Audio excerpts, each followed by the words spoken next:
ఆచా coding tutor training ఇచ్చి permanent IT job ఇస్తారు. 9697969788. ఈ సృష్టిలో ఈ లోకంలో అన్నిటికంటే ముఖ్యమైనది ప్రాణం. మనం చావుని మనమే కోరి తీసుకొని వచ్చి మనం నమ్ముకున్న కుటుంబాన్ని, మన భార్య పిల్లల్ని, మన అక్కాచెల అన్నదమ్ములను కూడా రోడ్డు పాలు చేసిన వాళ్ళు అవుతాం.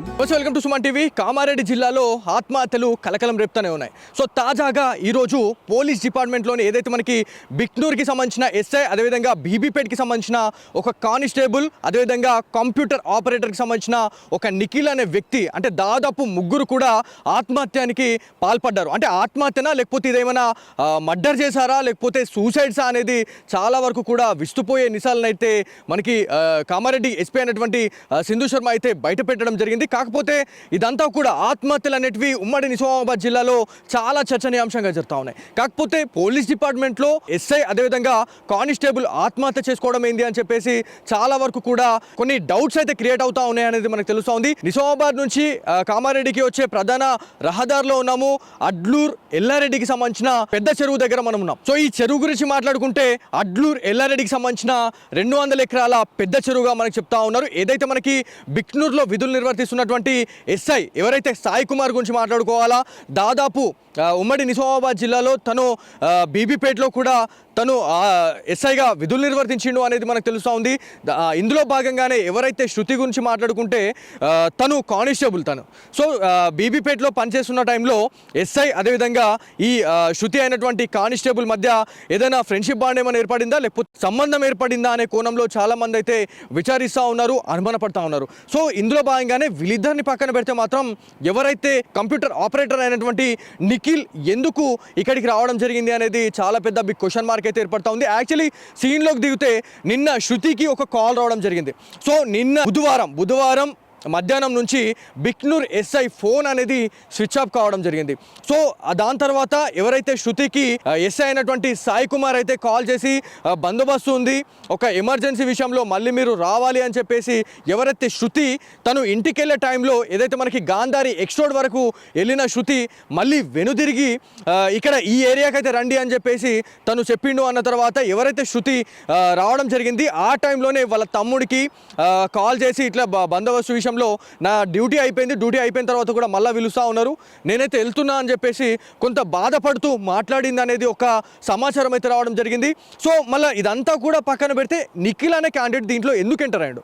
సో వీళ్ళిద్దరి మధ్యలో ఏదైనా జరిగినా కూడా ఈ నిఖిల్ అనే క్యాండిడేట్ ఎందుకు వచ్చిండు అనేది చాలా పెద్ద బిగ్ క్వశ్చన్ మార్క్ అయితే ఉంది. కాకపోతే అంటే గతంలో కూడా ఎవరైతే ఎస్ఐ అదేవిధంగా కానిస్టేబుల్కి మధ్య ఒక ఫ్రెండ్షిప్ బాండ్ కాస్త కొంత సంబంధానికైతే అదొక దారి తీసింది అన్నట్టుగా కొంత బయటకైతే వస్తూ ఉంది. కంప్యూటర్ ఆపరేటర్ గురించి మాట్లాడుకుంటే మరి శృతికి కంప్యూటర్ ఆపరేటర్కి ఏమైనా ఫ్రెండ్షిప్ బాండ్ ఏమైనా ఉందా లేకపోతే వాళ్ళు ఏమైనా బంధువులా అనేది కూడా ఒక ఆలోచించాల్సిన విషయం ఎంతైనా ఉంది. ఎందుకంటే వాళ్ళకి వీళ్ళకి అసలు లాట్ ఆఫ్ డిఫరెన్స్ ఉంది. మరి ఆయన ఎందుకు ఇక్కడికి వచ్చిండు అనేది చాలా పెద్ద క్వశ్చన్ మార్క్ ఉంది. ఆయన దాని తర్వాత వాళ్ళు ఆత్మహత్య చేసుకున్న టైంలో ఎస్ఐకి సంబంధించిన పర్సనల్ కార్ అనేది ఈ మనం దారి గుండానే ఆయన పెట్టేసి వచ్చిండు. పెట్టేసిన తర్వాతనే వాళ్ళకి సంబంధించిన ఏవైతే చెప్పులు అదేవిధంగా అన్నీ కూడా ఇదే ఏరియాలో దొరికినాయి అనేది మనకు తెలుస్తూ ఉంది. సో ఏదేమైనప్పటికీ మనకి ఎస్ఐ ఎవరైతే సాయి కుమార్ గురించి మాట్లాడుకుంటే తను యాక్చువల్లీ అంటే చాలా అవర్స్ తర్వాత అంటే దాదాపు నిన్న నైట్ అంటే 12 గంటల నుంచి ఇప్పటి వరకు అంటే ఎర్లీ మార్నింగ్ 4 o'clock వరకు 4:30 వరకు కూడా సాయి కుమార్కి సంబంధించిన డెడ్ బాడీ అనేది దొరకలేదు. సో ఎవరైతే కానిస్టేబుల్ గురించి మాట్లాడుకుంటే శృతి ఒంటిపైన అయితే గాయాలు ఉన్నాయి, ముఖం పైన గాయాలు ఉన్నాయి అనేది మనకి పోలీస్ అధికారులే వెల్లడించిన పరిస్థితి ఉంది. మరి ఇదంతా హత్యనా లేకపోతే ఆత్మహత్య చేసినారా అనేది చాలా పెద్ద బిగ్ క్వశ్చన్ మార్క్ అయితే ఉండే. కాకపోతే ఎవరైతే శృతి అదేవిధంగా నిఖిల్కి సంబంధించిన డెడ్ బాడీస్ ఏవైతే ఉన్నాయో అవి దొరికినాయి. కాకపోతే సాయి కుమార్కి సంబంధించిన డెడ్ బాడీ దొరకకపోవడమే ఒక డౌట్ని అయితే క్రియేట్ చేసింది. అంటే వీళ్ళని చంపేసిన తర్వాత తనేమైనా పరారయ్యారా అన్నట్టుగా చాలామంది అనుకున్నారు. కాకపోతే ఎర్లీ మార్నింగ్ 4 నుంచి 5 o'clock టైంలో అయితే సాయి కుమార్కి సంబంధించిన డెడ్ బాడీ అనేది వెలికి తీశారు రెస్క్యూ టీం. అదేవిధంగా ఇక్కడ గజ ఈతగాల సహాయంతోనైతే ఈ పెద్ద చెరువులో గాలింపు చర్యలు అయితే చేపట్టారు. దాదాపు ఆరు గంటలు అంటే దాదాపు 5 నుంచి 6 గంటలు శ్రమిస్తేనే ఆ డెడ్ బాడీస్ అనేది దొరికినాయి. ఈ చెరువు గురించి మాట్లాడుకుంటే 200 ఎకరాల విస్తీర్ణంలో ఈ పెద్ద చెరువు ఉంది. చాలా పెద్ద చెరువు అని చెప్పుకోవాలా. గజ ఈతగాళ్ళు రెస్క్యూ టీంతో సహా వాళ్ళంతా కూడా ఇదంతా గాలించిరు అని తెలుస్తూ ఉంది. అంటే ఎప్పుడైతే మన శృతికి సంబంధించిన తల్లి ఎవరైతే ఉన్నారో తను ఏదైతే మనకి తాడ్వాయికి సంబంధించిన ఒక కానిస్టేబుల్ అంటే తను ఒక మహిళా కానిస్టేబుల్కి అయితే కాల్ చేయడం జరిగింది. తను శృతి వాళ్ళ ఫ్రెండ్ అని చెప్తా ఉన్నారు, శృతి వాళ్ళ కొలీగ్ అని చెప్తా ఉన్నారు. ఆమె కాల్ చేసిన తర్వాత ఇదంతా కూడా బయటపడింది అన్నట్టు మనకైతే ఇన్ఫర్మేషన్ వచ్చింది. అంటే శృతి ఫోన్ స్విచ్ ఆఫ్ వచ్చింది, దాంతోపాటు ఎస్ఐది స్విచ్ ఆఫ్ రావడము, దాంతోపాటు ఏదైతే మనకి నిఖిల్ అంటే వీళ్ళిద్దరిది కూడా స్విచ్ ఆఫ్ కావడం అనేది ఈ గాంధారి ఈ ఏరియాకి సంబంధించిన వాళ్ళైతే చాలా వరకు కూడా అనుమానాలు అయితే పడతా ఉన్నారు. కాకపోతే ఏదేమైనప్పటికీ ఈ హత్యలు అనేటివి చాలా వరకు కూడా ఉమ్మడి నిజామాబాద్ జిల్లాలో చర్చనీయాంశమైంది. అదేవిధంగా తెలంగాణలో ఇదొక హాట్ టాపిక్ అయిపోయింది. అంటే ఆత్మహత్యలు అనేటివి చాలా సర్వసాధారణంగా అవుతా ఉన్నాయి. అంటే నార్మల్ పబ్లిక్ చేసుకోవడం వేరు, ఒక పోలీస్ డిపార్ట్మెంట్లో ఉండి ఇట్లాంటి ఆత్మహత్యలు చేసుకోవడం అనేది చాలా వరకు కూడా ఇవాళ భయపడుతున్న సిచ్యువేషన్ అయితే ఉంది. సో ఏదేమైనప్పటికీ ఇదంతా తెలుసుకున్న తర్వాత కామారెడ్డికి సంబంధించిన ఎస్పీ అయినటువంటి సింధు శర్మ గారు రంగంలో దిగి అసలు ఏమైంది అనే దానిపైన అయితే పూర్తిగా విచారణ అయితే చేపట్టడం జరిగింది. రెస్క్యూ టీం అదేవిధంగా బాడీస్ మొత్తం కూడా వెలికి తీసే వరకు సింధు శర్మ గారు ఇక్కడే ఉండి మొత్తం పర్యవేక్షించారు అనేది తెలుస్తూ ఉంది. కాకపోతే ఇవన్నిటికీ ఒక మెయిన్ ఒక కారణం ఏదైనా ఉంది అంటే మాత్రం అది ఖచ్చితంగా సంబంధంగానే మనకి తెలుస్తూ ఉంది. ఎందుకు సంబంధంలానే ఉంది అని అంటే ఎవరైతే శృతి గురించి మాట్లాడుకుంటే తనకి 2 సంవత్సరాల కిందనే విడాకులైనాయి అనేది తెలుస్తూ ఉంది. విడాకులైన టైంలోనే ఎవరైతే ఎస్ఐ బీబీపేటలో ఎస్ఐగా పనిచేసిన సాయి కుమార్ ఇప్పుడు ప్రస్తుతం బిక్నూరులో చేస్తూ ఉన్నాడు. అంటే బిక్నూరులో దాదాపు 2 సంవత్సరాలుగా చేస్తూ ఉన్నాడు. కాకపోతే బీబీపేటలో ఎవరైతే మనకి ప్రస్తుతం విధులు నిర్వర్తిస్తున్నటువంటి శృతిని అయితే చాలా వరకు కూడా వాళ్ళు ఫ్రెండ్షిప్గా వాళ్ళు మెదిలినారు. అది దాని తర్వాత వాళ్ళు కొంత క్లోజ్ అయ్యారు అనేది మనకు తెలుస్తూ ఉంది. ఆ టైంలోనే విడాకులు అయితే అయినాయి. విడాకులు అయిన తర్వాత వీళ్ళంతా చాలా దగ్గర సంబంధం పెట్టుకున్న తర్వాత ఎస్ఐతోని నన్ను పెళ్లి చేసుకోమని చెప్పేసి శృతి సాయి కుమార్ అన్నదా లేకపోతే ఏంది అనేది పక్కన పెడితే మాత్రం ఇదొక హత్యలాగానైతే పరిగణించాలనేది మనకు తెలుసు. ఎందుకంటే శృతి పైన అంటే వీళ్ళిద్దరు ఎవరైతే ఉన్నారో వాళ్ళ బాడీస్ పైన ఎలాంటి ఇంజురీస్ లేవు. కాకపోతే శృతి పైన ఎందుకున్నాయి అంటే వీళ్ళిద్దరు కలిసి ఏమైనా చేసేసి దాన్ని ఆత్మహత్య చేసి దాన్ని అంటే ఇట్లా చిత్రీకరించారా లేకపోతే ఏంది అనేది చాలా పెద్ద బిగ్ క్వశ్చన్ మార్క్ అయితే ఉంది. ఇక్కడ గజ ఈతగాళ్ళు కూడా ఉన్నారు. ఎవరైతే మనకి ఇక్కడ స్థానిక గజ ఈతగాళ్ళని వాళ్ళ సహాయం తీసుకొని అయితే ఏదైతే రెస్క్యూ టీం అయితే రావడం జరిగింది. వాళ్ళు కలిసి జల్లడ పట్టిన తర్వాత దాదాపు 4 గంటలు 5 గంటల తర్వాత బాడీస్ని అయితే వెలికి తీశారనేది తెలుస్తూ ఉంది. ఇక్కడ మనకి ఏవైతే ఇక్కడ ప్యాకెట్స్ మనకి వాటర్ ఏదైతే కనిపిస్తూ ఉందో ఇక్కడనే బాడీస్ అనేది వెలికి తీశారు అనేది తెలుస్తూ ఉంది. సో దాదాపు అంటే 5 to 6 అవర్స్ వాళ్ళు శ్రమిస్తే కానీ ఆ డెడ్ బాడీస్ అయితే బయటపడలేవు అనేది తెలుస్తూ ఉంది. ఎందుకంటే చాలా పెద్ద చెరువు అండి ఇది. సో ఈ చెరువులో ఇట్లాంటి ఇన్సిడెంట్ జరగడం అనేది చాలా మంది భయపడుతున్న సిచ్యువేషన్ ఉంది. అది ఒక పోలీస్ డిపార్ట్మెంట్లో ఇట్లాంటి ఇన్సిడెంట్ జరగడం అనేది చాలా బాధాకరం అని చెప్తా ఉన్నారు. అసలు పోలీస్ డిపార్ట్మెంట్లో అంటే పోలీస్ అనేది చాలామంది భరోసా చెప్పే వాళ్ళే వీరి అలా ఇట్లాంటి ఆత్మహత్యలకు పాల్పడము లేకపోతే ఇట్లాంటి వివాహేతర సంబంధాలు పెట్టుకొని ఇట్లాంటి ఆత్మహత్యలు చేసుకోవడం ఏంది అని చెప్పేసి చాలామంది అనుకుంటా ఉన్నారు. ఇప్పటికే పోలీస్ అధికారులు పూర్తిగా ఇక్కడ మోహరించారు. ఇక్కడ పికెటింగ్ కూడా పెట్టడం జరిగింది. మొత్తం బ్యారికేడ్స్ పెట్టేసి మొత్తం ఎవరైతే జనాలను అయితే అదుపు చేసే పనిలో అయితే పడ్డారో అనేది తెలుస్తోంది. సో ఇక్కడ ఎవరైతే చాలామంది పోలీస్ అధికారులు కూడా రావడం జరుగుతూ ఉంది స్పాట్కి. ఇక్కడ ఏంటి ఎట్లా ఉంది ఇంకేమైనా దొరికే అవకాశం ఉందా అనే దానిపైన కూడా పూర్తి స్థాయిలో వాళ్ళు విచారణ అయితే చేస్తూ ఉన్నారు. ఇన్వెస్టిగేషన్లో భాగంగా మరి ఇంకా ఎట్లాంటి నిజాలు బయటపడతాయి అనే దానిపైన అయితే చాలామంది ఉత్కంఠగా ఎదురు చూస్తున్నారు అనేది తెలుస్తూ ఉంది. కాకపోతే ఒక్కసారి మనము ఇక్కడ పక్కన చూసుకుంటే ఇది నేషనల్ హైవే అండి.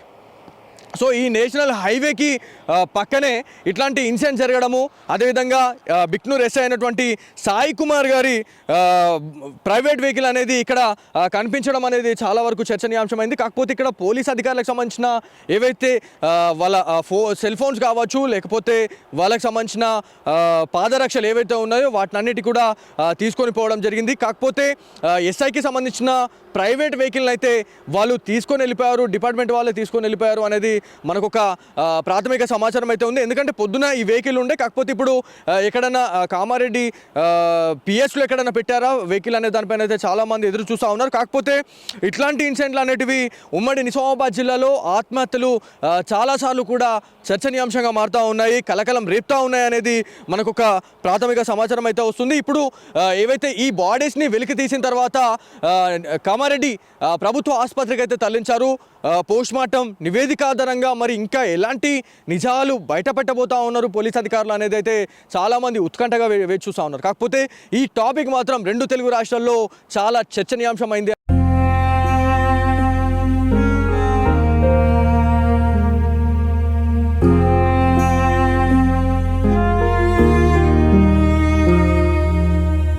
బిక్నూర్కి సంబంధించిన ఎస్ఐ సాయి కుమార్ మృతదేహం, అదేవిధంగా శృతికి సంబంధించి ఆ కానిస్టేబుల్ శృతికి సంబంధించిన మృతదేహాన్ని, అదేవిధంగా నిఖిల్ కంప్యూటర్ ఆపరేటర్కి సంబంధించిన నిఖిల్ మృతదేహాన్ని కూడా గజయితాలు అయితే వాళ్ళు తీయడం జరిగింది. సో మీరు చెప్పండి, ఎంత టైం పట్టింది ఈ డెడ్ బాడీస్ని తీయడానికి? మీకు ఎంత టైం పట్టిందండి? హాఫ్ అన్ అవర్ పట్టింది sir. Okay, half an hour పట్టింది. నా సరస్వతి నగర్ లింగం, నా పేరు తోకలింగం. నేను ప్రతి డెడ్ బాడీ నేనే తీస్తాను సార్. ప్రతి మనం ఇప్పుడు 1100 డెడ్ బాడీ దాదాపు 12 గంటల నుంచి ఈ గాలింపు చర్యలు చేస్తూ ఉన్నారు. 2 బాడీస్ అయితే నీళ్ళల్లో తేలినాయి అని చెప్పి చెప్తా ఉన్నారు. సాయి కుమార్కి సంబంధించిన డెడ్ బాడీ మీరే తీసారు. సో ఎంత టైం పట్టింది? మీరు దిగిన తర్వాత ఎంత టైం మీరు గాలించారు లోపల చెరువులో? హాఫ్ అన్ అవర్ సార్, అర్ధ గంట పట్టింది సార్. డెడ్ బాడీ తీసి మనము పోలీస్ ప్రొడక్షన్ కూడా డెడ్ బాడీ తీసి. మీకు ఏమనిపించింది అదంతా ఆ డెడ్ బాడీ తీసిన తర్వాత? వాళ్ళు ఎప్పుడు చెరువులో దుంకిర్రు అంటే కట్ట జరుచుకోపోయారు వాళ్ళు మొత్తం. సో ఎంత టైం పట్టింది అంటే ఎప్పుడు వాళ్ళు దూకుండొచ్చు అనేది ఏమన్నా మీకు ఏమన్నా అంచనా ఉందా? సార్ నాకు రాత్రి 11 గంటలకు నాకు ఫోన్ చేస్తుంది. అయితే మనకు రాత్రి 11 గంటల కంటే అవైలబుల్ కాదు కాబట్టి నేను ఇప్పుడు పొద్దున్న నాకు మార్నింగ్ నాకు మళ్ళీ కాల్ చేసారు fisheries department and police department. నేను దిగిన తర్వాత ఒక హాఫ్ అన్ అవర్ పట్టింది సార్. దానికి గజయితాల సాయము, అదేవిధంగా మనకి రెస్క్యూ టీమ్ వచ్చిన తర్వాతనే ఈ మృతదేహాలు అయితే తీసినారు అనేది తెలుస్తుంది. కాకపోతే ఇక్కడ ఈ ఇన్సిడెంట్ జరిగిన తర్వాత చుట్టుపక్కల ఉన్నటువంటి గ్రామస్తులు కూడా చాలా పెద్ద మొత్తంలో వచ్చి చూసే పరిస్థితి అయితే ఉంది. చాలామంది ఇక్కడికి వచ్చారు. మీకు ఏమని తెలిసిందండి ఈ ఆత్మహత్యలు జరిగినాయని చెప్పేసి మీకు ఏమని తెలిసిందండి? మీకు మాకు ఏమని తెలిసింది, ఇక్కడ చిల్లర ఎస్ఐ కానిస్టేబుల్ పడ్డారంటే ఇన్ఫర్మేషన్ మాకు తెలిస్తే చూస్తానికి వచ్చినాం. ఓకే, అంతే సార్. అంటే ఈ ఎస్ఐని ఎప్పుడన్నా చూడడం జరిగిందా? సాయి కుమార్ అనే ఎస్ఐని మీరు ఎప్పుడన్నా చూడలేం సార్ ఇక్కడ. ఓకే, మీరు ఎక్కడి నుంచి వచ్చారండి? మీరు ఇప్పుడు వివిధ గ్రామాల నుంచి వచ్చిన వాళ్ళు ఉన్నారు. ఈ ఆత్మహత్యలు చూసిన తర్వాత మీకు ఏమనిపిస్తాం? చాలా మంది భయపడతా ఉన్నారు. సో వాళ్ళ గురించి మీరు ఏం చెప్పాలనుకుంటున్నారు? మాకు ఇక్కడ చనిపోయారని తెలియగానే ఇది ఫస్ట్ సారి ఇట్లా కానిస్టేబుల్ ఇక్కడ చనిపోయారంటే మేము ఇది మొదటిసారి. కాకపోతే ఎట్లా ఎందుకు చనిపోయారు అనేది మేము చూద్దామని ఇక్కడికి రావడం జరిగింది. అంటే నార్మల్గా ఆత్మహత్యలు చేసుకునే వాళ్ళని మనం చాలా మంది చూసినాం. కాకపోతే డిపార్ట్మెంట్లో ఒక ఉన్నత స్థానంలో ఉన్నటువంటి ఒక ఎస్ఐ కానిస్టేబుల్, ఒక కంప్యూటర్ ఆపరేటర్, అంటే ముగ్గురు కలిసి వాళ్ళు ఇక్కడ ఆత్మహత్య చేసుకున్నారు అంటే అది ఎంత పెద్ద రీజన్ అయి ఉండొచ్చు. అది అంటే దాని గురించి మీరు ఏం చెప్తారు? దాని గురించి నేనే ఇప్పుడు డిపార్ట్మెంట్ నుంచి వచ్చి ఇక్కడ ఎట్లా అది ఎందుకు జరిగింది అనేది ఇది మొదటిసారి అనేది నేను అది అంటున్నాను. ఇప్పటివరకు ఎటువంటిది అయితే ఇక్కడ ఏం జరగలేదు. ఏదో నార్మల్గా చనిపోయిన వాళ్ళు ఏదో ఎందరో చూసినాం అట్లా. కానీ డిపార్ట్మెంట్ నుంచి వచ్చి చనిపోయారు అంటే అది దేనికోసం జరిగింది అనేది మాకు అది తెలియలేక మేము చూద్దాం అనేది ఇక్కడే వచ్చినాం ఇక్కడికి. అంకుల్ మీరు చెప్పండి, మీరు ఎక్కడి నుంచి వచ్చినారు? మీరు కుప్రియాల్. అంటే ఇప్పుడు ఈ ఆత్మహత్యలు చేసుకునే వాళ్ళకి మీరు ఏం చెప్పాలనుకున్నారు? అంటే ఏమైనా చిన్న బాధ వచ్చిందంటే, ఒక చిన్న ఇది వచ్చిందంటే చాలామంది ఉరి పెట్టుకుంటా ఉన్నారు, చెరువుల నుంచి దుంకుతూ ఉన్నారు, ఆత్మహత్యలు చేసుకుంటున్నారు. సో ఆత్మహత్యలే శరణ్యంగా చాలామంది భావిస్తూ ఉన్నారు. వాళ్ళకి మీరు ఏం చెప్పాలనుకుంటున్నారు? అంటే బతుకుంటే మనం ఎన్నో సాధించవచ్చు. సో వాళ్ళ గురించి మీరు ఏం చెప్తారు? దయచేసి మనస్తాపానికి గురి కావద్దు. నిజంగా చెప్తున్నా, పోయేటోడు ఒక్కడు చస్తే భార్య పిల్లలు రోడ్డున పడతారు. ఎగ్జాక్ట్లీ, నిజంగా చెప్తున్నా, భార్య పిల్లల కోసమైనా ఎన్ని బాధలైనా ఎదుర్కోవాలి. కాదంటే పై ఆఫీసర్కు చెప్పుకోవాలా బాధ, తన తల్లికి తండ్రికి భార్య పిల్లలకు ధైర్యం చెప్పుకోవాలా. డిపార్ట్మెంట్కే రక్షణ లేకపోయినాక లేనోనికి ఏం రక్షణ ఉంటుంది? అవునా కాదా? కాబట్టి ఎంత పై ఆఫీసర్ అయినా ఒత్తిడి అది కింద ఆఫీసర్కు. డిపార్ట్మెంట్లో పై ఆఫీసరు కింద ఆఫీసర్ నెక్స్ట్ ఈ ఆపరేటరు ఎఫ్ఐఆర్ అప్లోడ్ చేసినట. అవును. ఎస్ఐ రాసింది ఆయన అప్లోడ్ చేస్తే ఒకవేళ ఏదన్నా రీజన్ అయి ఉండి ఎవరన్నా ఒత్తిడి చేసిండ్రేమో అన్న ఆలోచన మాత్రం. ఇక్కడ మీరు అనేది ఒక వే ఆఫ్ టాకింగ్ ఉంది, కాకపోతే బయట వినిపిస్తుంది మాత్రం వివాహేతర సంబంధం వల్లే ఇద్దరు ఏదైతే మనకి ఎస్ఐ, కానిస్టేబుల్, అదేవిధంగా నిఖిల్ అనే క్యాండిడేట్ అంటే ముగ్గురు కూడా ఆత్మహత్య చేసుకొని చనిపోయారు అనేది తెలుస్తూ ఉంది. సో దీని గురించి మీరు ఏం చెప్తారు? ఇదేమన్నా తెలిసిందా? అటువంటి తప్పుడు ఆలోచన డిపార్ట్మెంట్లో కూడా చేయొద్దు. ఇప్పుడు ప్రతి ఒక్క అధికారము మనకు అంబేద్కర్ సాహెబ్ మంచి అవకాశాలు ఇచ్చిండు, దాన్ని సద్వినియోగం చేసుకోవాలా.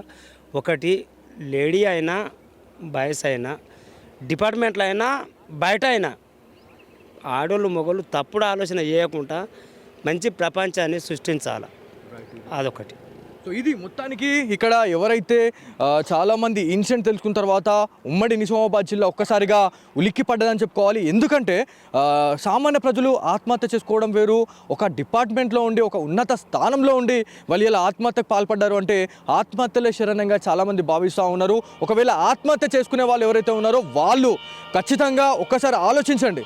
అంటే ఆత్మహత్య చేసుకున్న తర్వాత మీ పిల్లలు, భార్య పిల్లలు, అదేవిధంగా మీ కుటుంబం ఏమవుతుంది అని చెప్పేసి చాలామంది కూడా ఇదొక క్వశ్చన్ మార్క్ అయితే రేజ్ చేస్తూ ఉన్నారు. ఖచ్చితంగా ఆలోచించాలి.